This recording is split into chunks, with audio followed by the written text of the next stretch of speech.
Another positive aspect of medical billing is that the model is really simple. Doctors treat patients.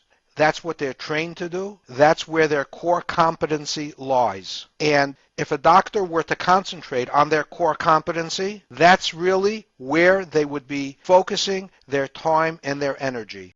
Thereafter, third parties are billed.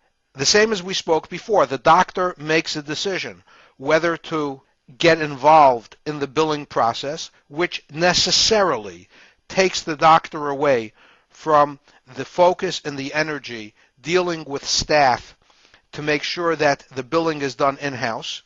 And drop a footnote here, that's some of the reason why you will see in doctors' practices that so much authority and so much trust is given to the office manager, because in most cases, doctors just don't want to be busy with anything other than treating the patients. So if they're dealing with billing in-house, that's something that they look to their office managers to take care of. Unfortunately, most office managers are not accomplished medical billers.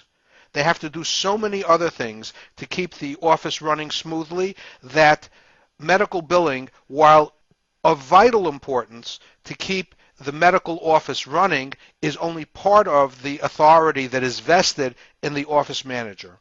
Obviously, there are other doctors that try to focus and streamline on their core competency, which is treating patients, and they recognize they can gain tremendous efficiencies and cost savings by allowing medical billing companies whose core competency is medical billing to bill and collect from third parties. If all goes well, money is collected. I would like to point out that while most doctors, and in fact most medical billing companies, are very happy when a particular encounter results in a payment by the insurer, the reality is that there are certain circumstances where not enough money is collected. And that's one of the areas that really sets aside diligent medical billing companies. When I said that the billing model is simple, I wasn't kidding. The rest is all details. While from the perspective of the operations, if you remember we spoke about the operations of medical billing being the nuts and bolts, the nuts and bolts of medical billing has the devil is in the details. And there are numerous details that have to be overcome. But when it comes to the sales and marketing of medical billing, the devil is really not in the details. It's not something that you have to really know or master. And in fact, in our experience, most of the people that are responsible for the growth of medical billing companies do not know the nuts and bolts. They are focused on the big picture. They are focused on the flows. They are focused on the efficiencies, but they're not necessarily focused on the operations and surely not on the nuts and bolts of the operation.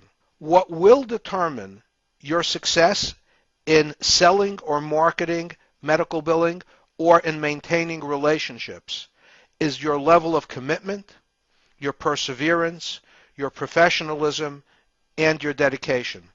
And in fact, these are all attributes that are necessary for long-term success in any sales and marketing. So in that respect, medical billing is not unique, and the model is very simple. There is a very basic circle of communication, and as you can see, there are really 4 players in this circle. There's the patient, the doctor, the biller, and the payer. And we will go through the various types of communications and flows of information that occur on a normal basis. But this is really the simple model.